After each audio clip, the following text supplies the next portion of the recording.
All right. Well, I'm just recording myself here, but thank you for tuning in and watching this video. Uh, and uh, and thank you. I just want to say thank you to everyone who wrote nice emails to me.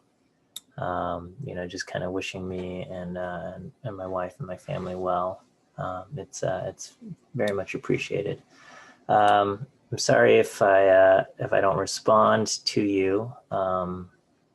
Just kind of I don't know if I have the emotional bandwidth to respond to everybody's emails, but please know that I did read every message, and I do really appreciate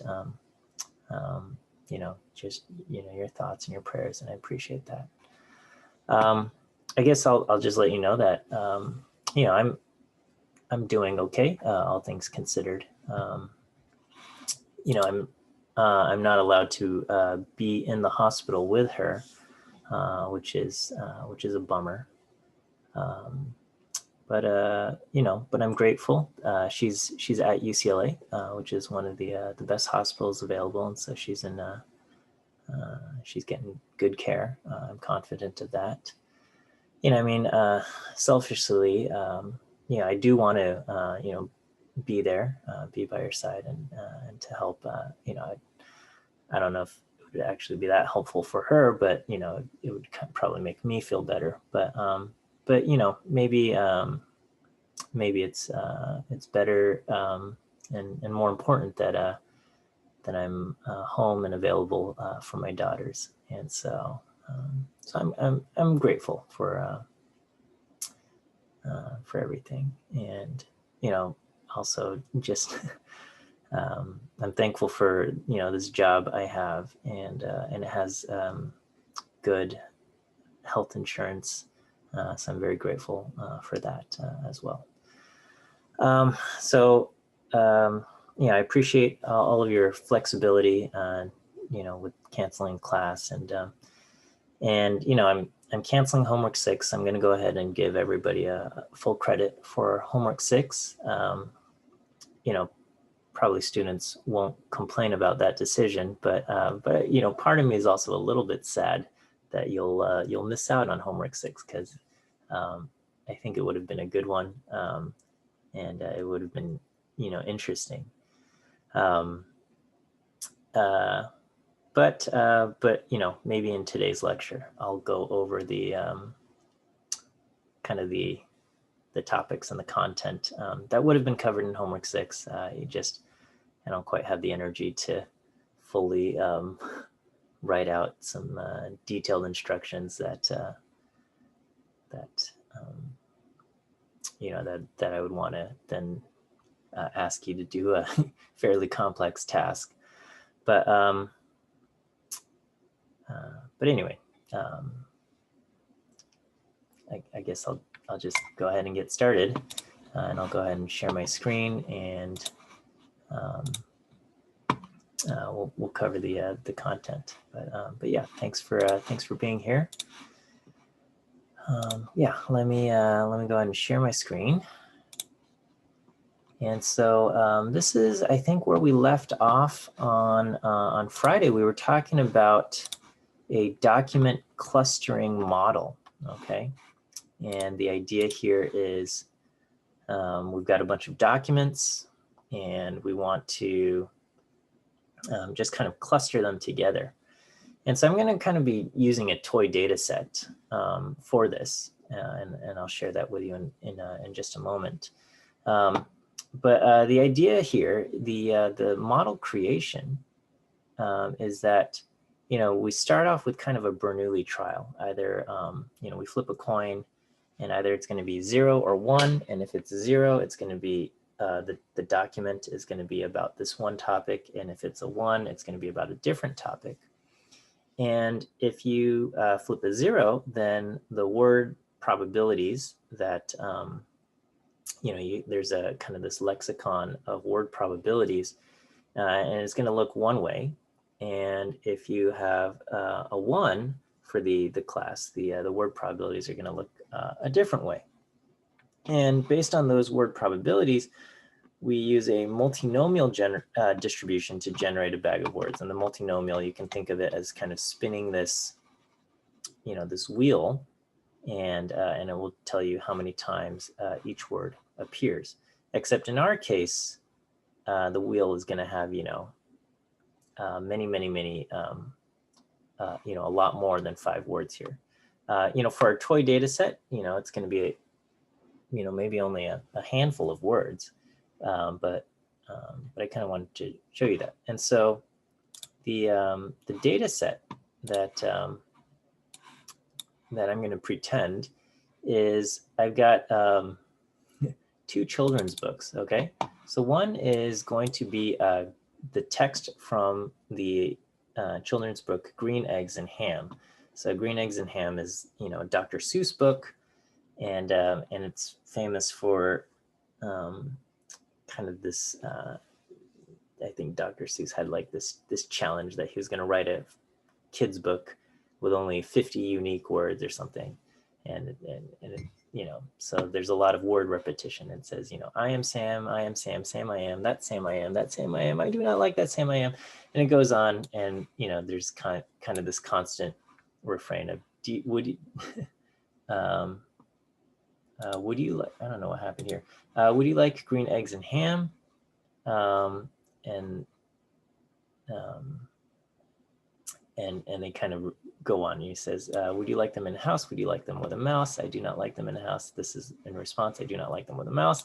I do not like them here or there. Okay, so anyway, this is Green Eggs and Ham. This is all the text from Green Eggs and Ham. And I'm going to split the entire text into 10 chunks. And each of these chunks is going to be considered a document. Okay, so I've got 10 documents taken from Green Eggs and Ham. I've got another book called Go Dog Go, and it's about a bunch of dogs. And it says dog, big dog, little dog, big dogs and little dogs, and there's also this kind of conversation about, do you like my hat? And I don't like it, and the hats get crazier. And anyway, these are both children's books. And so Go Dog Go, we're going to split into 9 different documents. Okay, so each kind of line here is going to be a quote unquote document where, based on the words that appear in the said document, we're seeing if our algorithm will be able to cluster the ones that belong to Green Eggs and Ham and the ones that belong to Go Dog Go. Okay, and so we're going to say, if we flip a coin and we get a 1, maybe it will come from Go Dog Go, and the probability of the word dog is going to be very high. And if we flip a 0, then we're going to generate a document from kind of Green Eggs and Ham, and the probability of the word eggs and ham will be high, and the probability of the word dog is going to be low. And so to kind of get this data into R, I'm going to load up a couple libraries. There's library TM for text mining, and Snowball is also another kind of package that allows you to kind of just process some text here. Okay, so I'm going to just read in Green Eggs and Ham and Go Dog Go. Okay, and so Green Eggs and Ham is just a character vector of length 10, and each item is just kind of this long string. Okay, same thing with Go Dog Go. Go Dog Go is currently a character vector of length 9, where each element is just a long kind of string. And I'm going to kind of put them together, and I'm going to put them into a data frame, okay, where I'm going to just kind of give them document IDs and create a data frame. Okay, so my data frame, there's now 19, we can see the data frame, 19 observations, 2 variables. The first variable is the document ID, and then the second variable is just basically the string or the text content of the document. Okay, and so what we're going to do is we're going to read that in to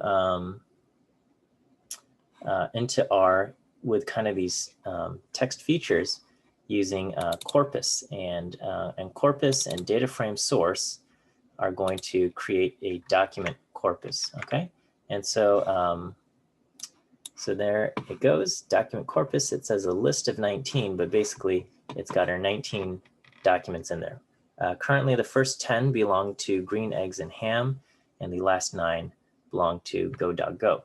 So you can see what the corpus looks like for, say, one of the documents. So document 4 would be a document from Green Eggs and Ham. And we can see the content. It says, I do not like them in a box. I do not like them with a fox. I do not like them in a house. I do not like them with a mouse. I do not like them here or there. I do not like them anywhere. I do not like Green Eggs and Ham. I do not like them, Sam I am. Okay, so text TM for text mining comes with a bunch of kind of useful features, utility features or utility functions that will allow our kind of processing of the document a little bit easier. Okay, so the first one is you can just say, take the document corpus and make everything lowercase. So you're going to just apply the kind of function toLower. So text mining mapped will basically say map this function onto the corpus and return that. So we're going to update the corpus, and if I do that, we can see everything becomes lowercase. All right. And then what we can also do is we can strip punctuation and we can strip numbers. There's no numbers in here, so it's not really going to make a difference, but we'll go ahead and remove all of the punctuation. So that's going to be all of the commas and the periods and things like that. So I'm going to go ahead and remove punctuation and remove numbers and update my corpus accordingly. That's what these functions do. And so if I kind of just take a look at that same document, inspect document corpus, we can see it's the exact same thing, except we've removed all of the punctuation. So I do not like them in a box. I do not like them with a fox. Okay. Now, a lot of words don't provide much context. Okay. So words like I and do and things like that. And remember, we're using a bag of words model. So, you know, the word not is important in English context and providing meaning, but the position of the word not is probably the most important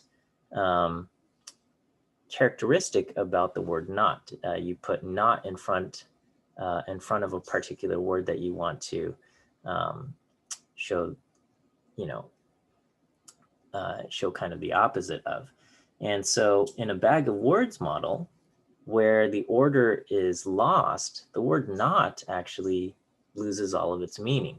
So, so not would be considered a stop word. So here, when I apply, we're going to use this function, remove the words, and we're going to remove all of the English stop words.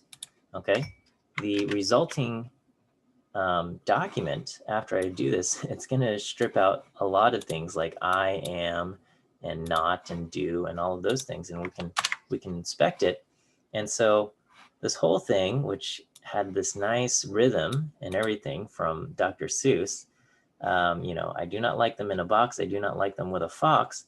The only things that get left are like box, like fox, like house, like mouse, like anywhere, like Green Eggs, Ham, like Sam. Okay, so so everything, you know, I do not them with a, those all got lost. Okay, all that's left is like and mouse, and we can kind of take a look at what happens to, say, one of the documents in Go Dog Go. So we can say, take a look at, say, document 11. You know, we've, again, it kind of removed all of the, so if we just kind of compare it, so here there aren't as many stop words. Okay, dog, big dog, little dogs, little dogs, black and white dogs. So it gets rid of the words and, but a lot of these things there aren't as many stop words in here. Okay, so things like I do not get completely removed. So hello, like hat, goodbye, goodbye. So these stop words got removed. Okay, so that removes the stop words. There's also another function called stem. Okay, stem the document will take words and reduce them down into their word stems. Okay, now the word stem might not, you might be surprised at how some of these words get stemmed, but let me just show you. So when you stem the document, I'm going to stem the document and just strip any extra white space that we have. Okay, and so let me just show you. So what happens is stemming a document is going to put words like eggs and egg into the same thing. It's going to put house and houses into the kind of the same stem. It just, run, running, runner, those all get the same stem. So let's just kind of inspect this. And so what used to be like box, like fox, like house still remains like box, like fox, like house, but you'll notice house just gets dropped down to H-O-U-S, okay? H-O-U-S-E becomes H-O-U-S, and that allows for words like house, houses, housing. I don't know, other words might be related to house, okay? Mouse also gets stemmed down anywhere. Eggs get stemmed down to egg, and things of that nature. We can take a look at document 11. So little, we had little gets stemmed down to little without the E, and this allows for, I guess, other words related to little, littler. I'm not entirely sure, but it will stem basically similar words down to kind of almost its root. Okay. All right. So once we have this, we can create what's known as a document term matrix. Okay. So the document term matrix will take our corpus, which still has 19 documents, and has we've cleaned it up and stemmed it down, and the document term matrix is going to say right now we've got 19 documents. Okay, 10 are from Green Eggs and Ham, and 9 are from Go.Go. And after we've kind of removed all of the stop words, there are 59 unique terms in this very simple set of documents. Okay, so probably in a much larger data set you'd have thousands of terms, but here we just have 59. Okay, non-sparse entries. Sparse basically means 0 in this case. So if you do 19 times 59, you'll get on the order of I don't know what you actually get, but basically most of the values are going to be 0, saying these documents didn't have any of these words at all, but obviously there's some word counts. So what we can do is here's just kind of if you ask for inspect on the document term matrix, it will say document 1, which is from Green Eggs and Ham. In the first document, the word egg shows up 3 times, the word green shows up 3 times, the word like shows up 9 times, and the word Sam shows up 8 times. Okay, and we can kind of verify that Sam shows up 1, 2, 3, 4, 5, 6, 7, 8. Like shows up 1, 2, 3, 4, 5, 6, 7, 8, 9. And then green shows up 3 times in this document. Eggs shows up 3 times. Ham shows up 3 times, and things like that. Okay. We can take this document term matrix and just turn it into a matrix. I can just do as matrix, and this will be my word counts. And let me just kind of show you the word counts for the first kind of 20 words, and we can see, for document 1, the word anywhere shows up once, egg shows up 3 times, green shows up 3 times, ham shows up 3 times, like shows up 9 times, Sam shows up 8 times. Okay. And in document 2, we have kind of similar things. And then, in document 3, so document 3 is, would you eat them in a box? Would you eat them with a fox? So on and so forth. We can see, okay, well, how many times does box show up? Box shows up twice. Okay. And so in document 3, indeed, we can see box shows up twice, and eat says it shows up 7 times. So we can look at eat, and indeed, it has gone through and it's counted how many times the word eat has shown up in document 3. And so it goes through and it kind of shows us what this looks like for the first, kind of the first 20 words. And we have a total of 59 words in our vocabulary. And so, we can see for in Go Dog Go, the word egg, green, ham doesn't show up at all. Car does show up. So car shows up in document 3. Would you eat them in a car? And then also in Go Dog Go in document 18, we do get the word car. The word car shows up 1 time. Okay, it's cars, but after it gets stemmed, it becomes car. So car does show up also in Go Dog Go. And so, the idea here is, based on just the counts of the words, if we can see, based on how many words appear, can we properly cluster the documents? Okay. Now, we have an advantage. We can look at this, and we already know that for the first 10 belong to one, and the remaining 9 belong to another document. But when we give it to the computer and the algorithm, we're going to just start off with random labels. And the question is will the system be able to correctly identify that these documents belong to the same cluster? And so, the word egg is almost like a giveaway here. And we can see that, any document that has the word egg and green is going to kind of belong to this thing. Although interestingly, in document 7 from green, eggs, and ham, there is no, there's no case, there's no instance of green or egg. And can it still correctly identify that document 7 belongs with all of the other documents about green, eggs, and ham? Okay, so that's going to be one to kind of pay attention to.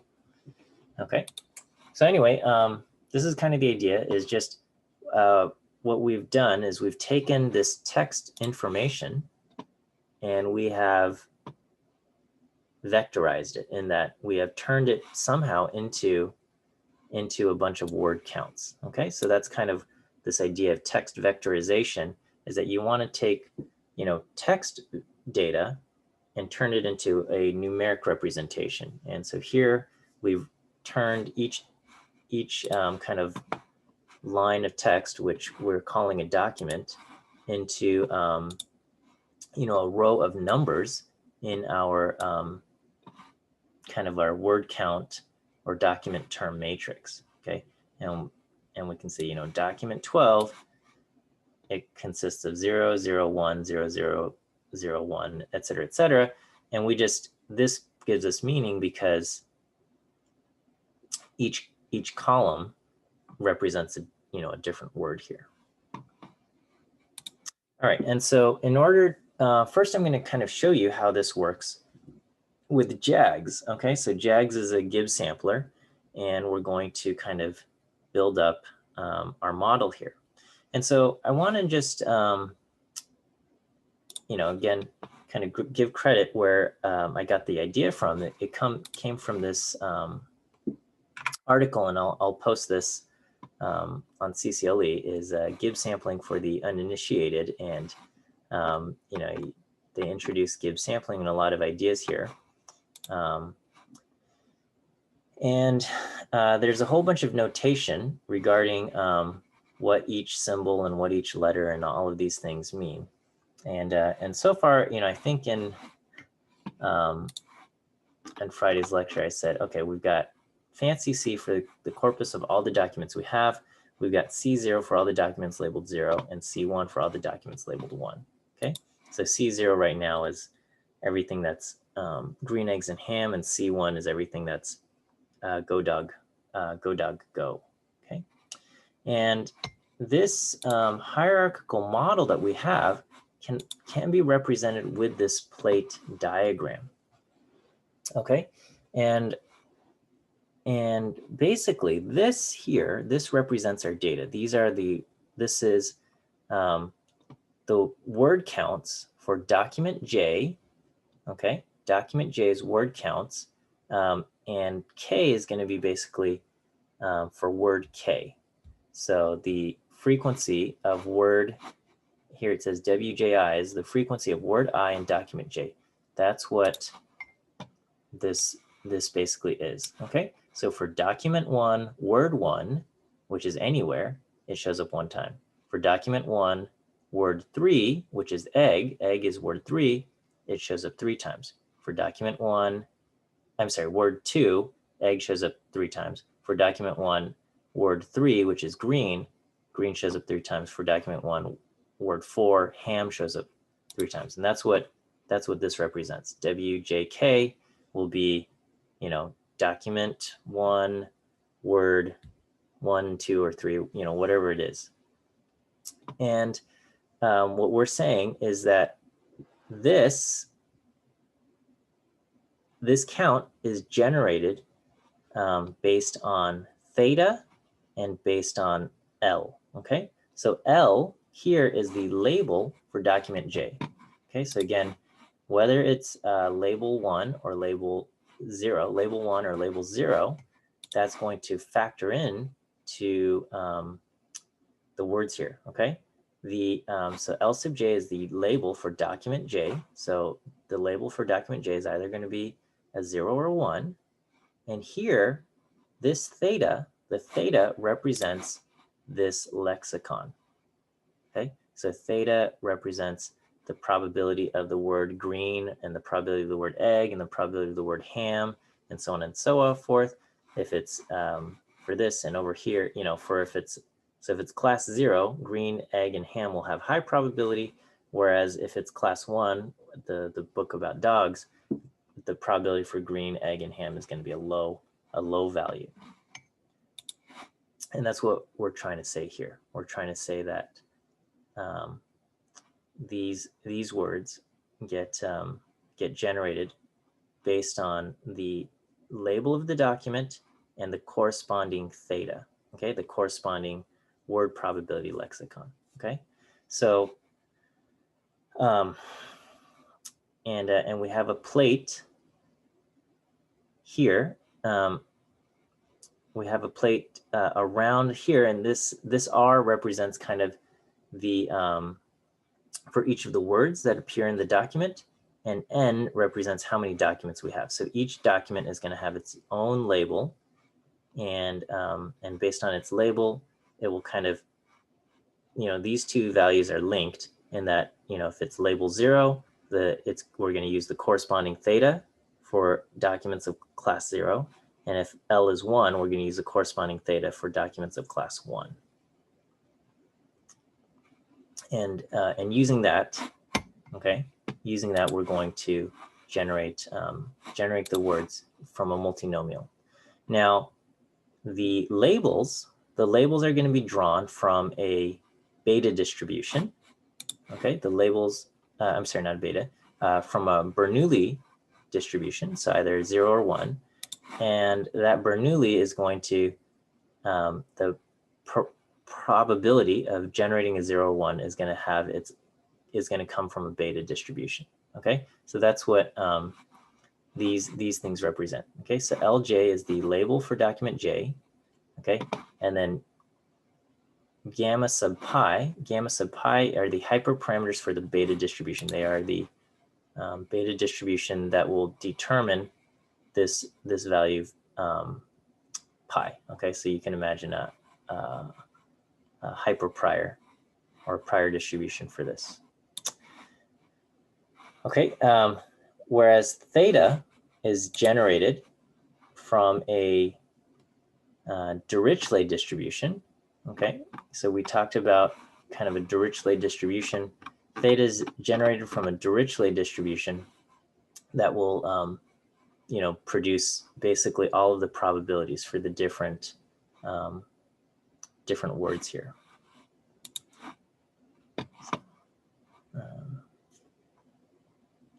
So this is kind of our plate diagram. I think I actually have, let me see, I've got a labeled plate diagram somewhere. Okay, so I think I've labeled this a little bit more. So we have hyperparameters for the beta distribution. That's in the vector gamma sub pi. And that's going to generate the probability pi, which is this term. And from that, we use a Bernoulli distribution to create labels of either 0 or 1. And based on 0 or 1, we use the corresponding theta. There's two kind of corresponding theta vectors, one for class 0, one for class 1. And using that, we're going to, using that in the multinomial will generate the number of words that appear in document J. Okay, and theta has a prior distribution, which is going to be gamma sub theta here. And so we can code this up. We can code this kind of hierarchical structure using the JAGS model. All right, and so this is the model that's written for JAGS here. So the number of documents, so first we got to kind of get a few values here. So the number of documents is going to be n. So n is going to be 19. So 19 is the number of documents. And the number of unique words, so here we have with kind of our children's books, there's actually only, after we remove all of the stop words, there's only 59 unique words, okay? Anywhere, egg, green, ham, like, Sam, house. And, you know, if we look at the other, some of the remaining words, things about a party and playing and sun, work, away, and things like that. We're going to be searching for a total of either, 2 clusters, and the document lengths is, you know, how many words are in each document. So we have, you know, 19 documents, and I tried to cut most of them to be around 20 to 30 words or something. But, you know, some of them I cut a little bit short, like document 7 from Green Eggs and Ham. This one only has 14 words, and it's after you remove all the stop words. And that's because there's a whole bunch of, this thing has a bunch of words, but a lot of them are stop words, like could and you and things like that. Not and would not. Those are all kind of stop words, so they all get kind of thrown out. All right, so anyway, to get this to work, we're going to load up our 2 JAGs, and this is the hierarchical model. Okay, so we've got for each document. Okay, so for document ID in 1 through n, what we want to do is we want to generate a document label. Okay, so remember L is our document label, and that's coming from a Bernoulli distribution. So I have that written right here in, I've written that right here, Bernoulli distribution P. Okay, so P, I know it's written pi here, but pi has an actual meaning here. So I'm just using P for the Bernoulli distribution. Okay, and based on the label, we're going to generate the word counts. Okay, so the word counts for document, whatever document ID that we're talking about, the word counts, we have to, you know, there's 59 total unique words in our vocabulary, and so we need to kind of generate 59 values here, and so that's going to come from a multinomial distribution where the probabilities of each word come from theta, and how many words total do we get is going to be the document length. So we need to generate, you know, for the first document, we need to generate 27 words. For the second document, we need to generate 17 words. That's going to be stored in document length here, okay? For the 19th document, we need to generate 33 words, okay? So that comes from a multinomial distribution using doc length, all right? Meanwhile, the probabilities, this represents, theta represents the this lexicon, okay? Here we're going to have 59 words. Each word corresponds to a, each word has a corresponding probability.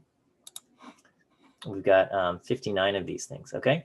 Now, theta is going to be a matrix. We're going to have the first row for documents of class 0, and the second row will be for documents of class 1, okay?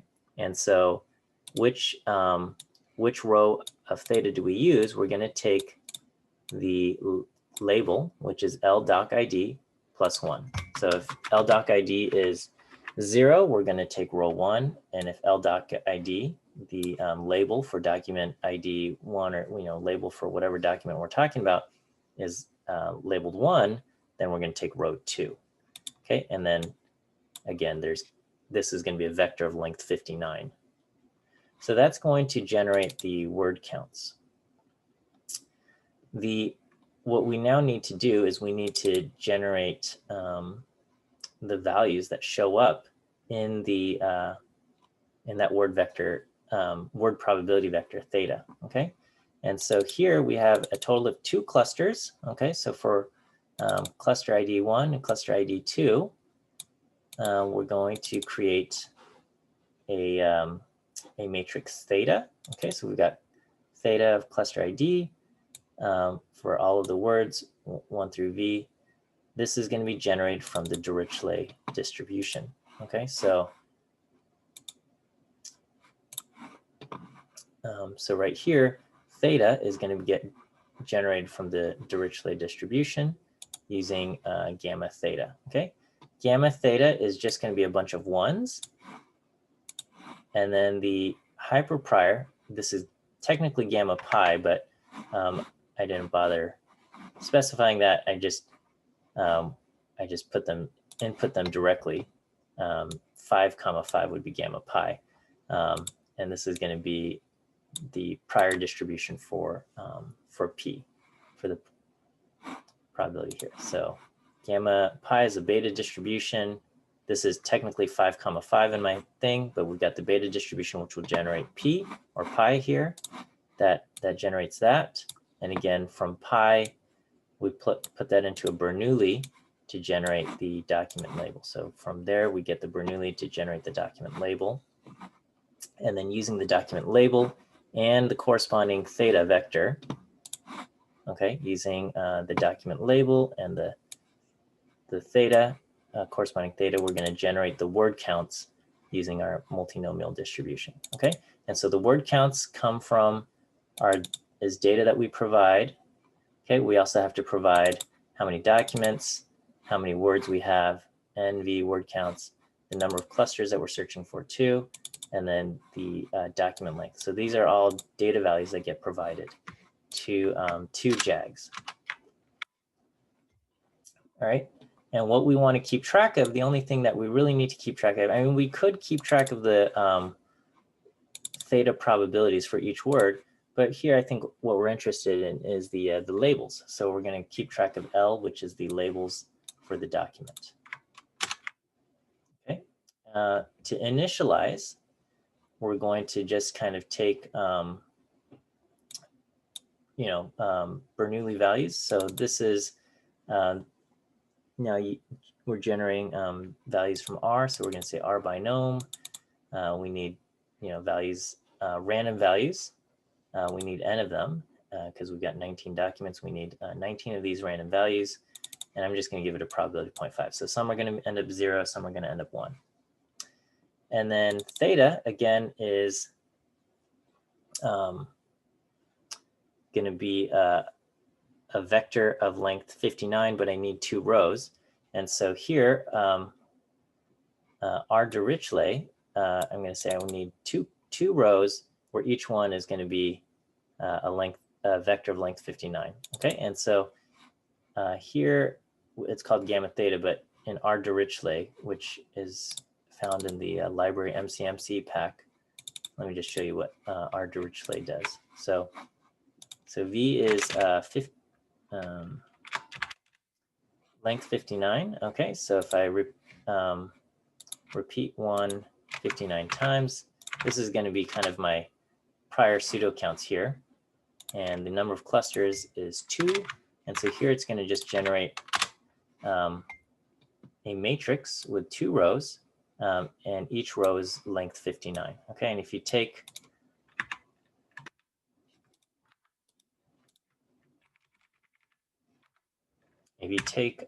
one of the rows, okay, you have this, and if you take the sum of that, the whole thing will sum up to 1. Okay, so this is, of length 59. You can see, some values are around 4%, some are much smaller, but if you add all of these up, they add up to 1. Okay, which is kind of the idea of, having a lexicon or word probability lexicon for, one class or another class. Okay, so that's what we have here. So we're going to go ahead and provide these here, and then we'll ask JAGS to run. Okay, and here I only ran a few iterations because with this it actually runs very quickly, and so I can say, all right, go ahead and show me the model fit. And what we want to see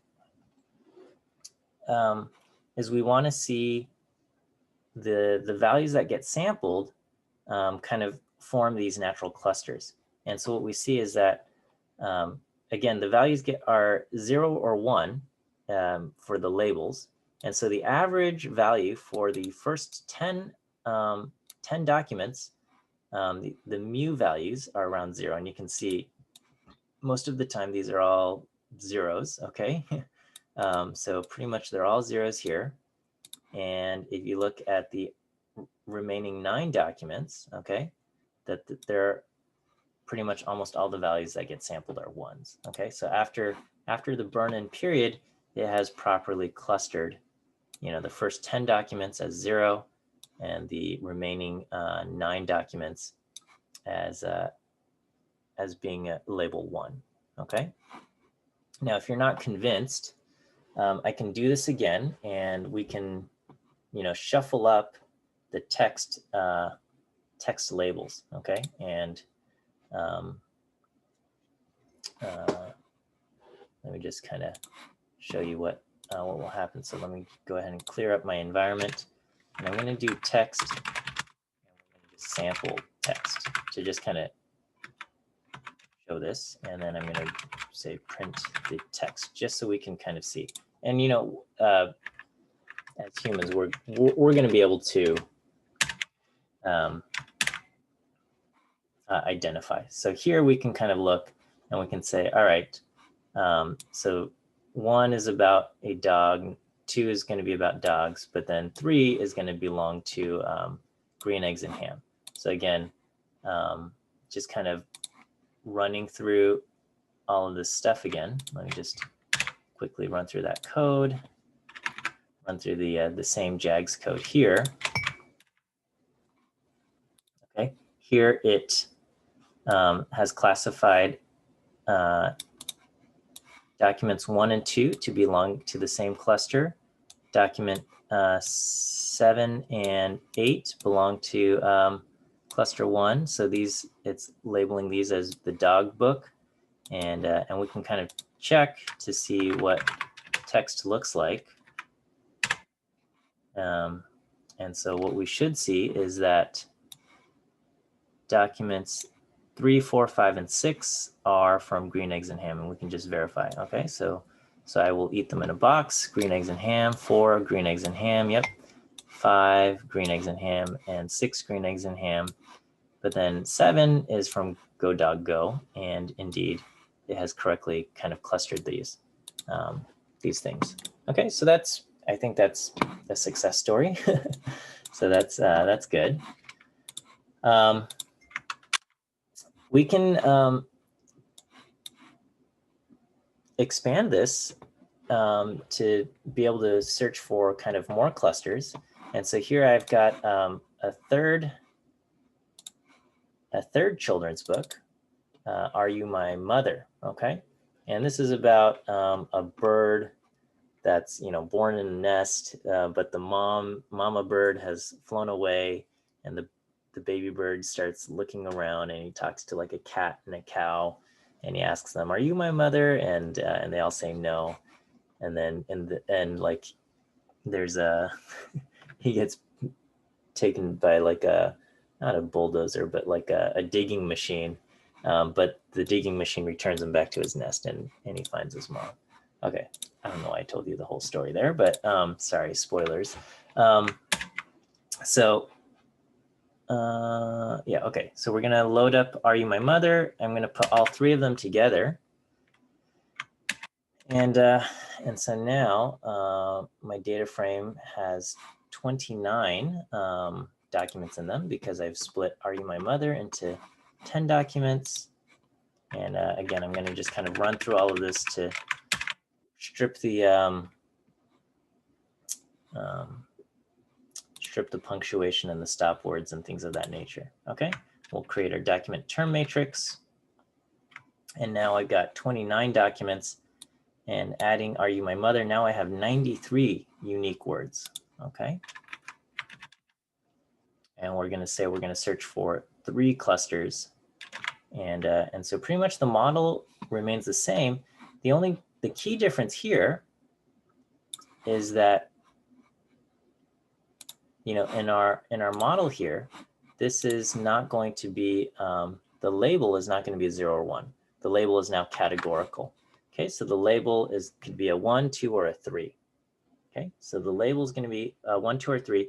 And so here I'm just giving it kind of giving labels 1, 2, and 3 equal probability. If you had reason to believe that they were not equal probability, you can specify that here.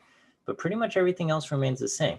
So rather than saying it's coming from Bernoulli, it's going to come from a categorical distribution where the values could be 1, 2, or 3. And again, depending on what label this is, we're going to look at a particular row in theta. So now theta is going to be a matrix with 3 rows in it. And now that we have 93 unique words in the vocabulary, it's going to have 93 columns. So, so here we've got theta being drawn from here. And so here's my model that I'm specifying. As far as the initial labels for the, this had to be a little bit different. I now have to, rather than sampling that from the Bernoulli or binomial, which produces, zeros and 1, 2, or 3, here I'm sampling using sample to, sample the values 1, 2, or 3. Okay.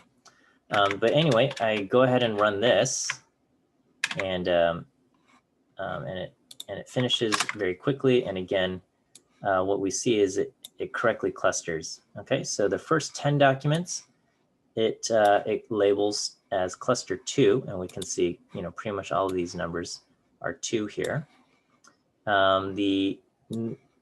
From 11 to 19, which are from go.go, it correctly identifies to belong in the same cluster as cluster 1. And then the Are You My Mother, which are documents 20 through 29, it correctly identifies as labels, cluster 3. And I could go through the problem and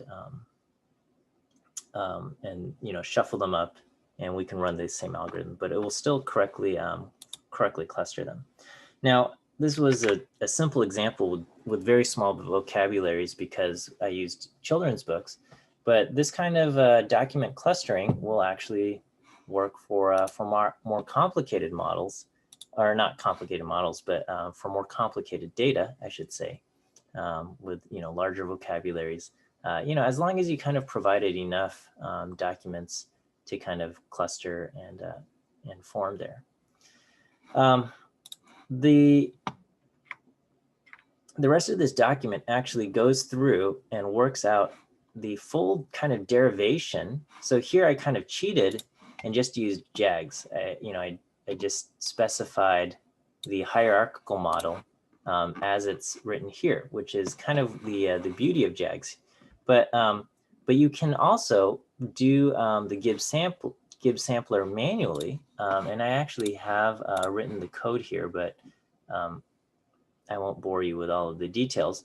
But you can actually perform the Gibbs sampler manually here by kind of following along the kind of the derivation of all of these distributions. Okay, where the authors of the paper factor out the joint distribution into a bunch of conditional distributions. And it's a good read, and I recommend you do it. And my only apologies are that I didn't finish writing the homework assignment for you guys to work through this. But I kind of want to challenge you guys to try it out, and you can try coding it up, and it does work. I can run through all of this, and if I run through all of the text where for each kind of document, and I ran through a lot of this, we can see that by the end, so these are kind of the results of sampling by the end, and even just by the really it converges by soon after the 6th, 7th iteration. By the 15th iteration here, the first 10 documents are all labeled 1, and the remaining 9 documents are all labeled 0. Okay, so each row here represents an iteration. Each column represents the document. I've got 19 documents, and it shows the labels that got sampled here. But I think JAGs makes our lives a lot easier in that we don't actually have to worry about figuring out the derivations of all of these conditional distributions. But I think it's worth the read, when you've got extra time, I guess, to do it. I think this is an excellent article that I highly recommend. All right. I don't know how long I've been running, but I'm sure this has probably gone over my 15 minutes here. So thank you for tuning in and watching. And it's been a pleasure being your instructor this quarter. For many of you, I had you for multiple classes starting in 102A, and I got to have you for 102A, B, and C. And so I'm just honored that you took the enrolled in my class for each of those things. And so thank you everybody for being one of my students. And I invite you to add me on LinkedIn. And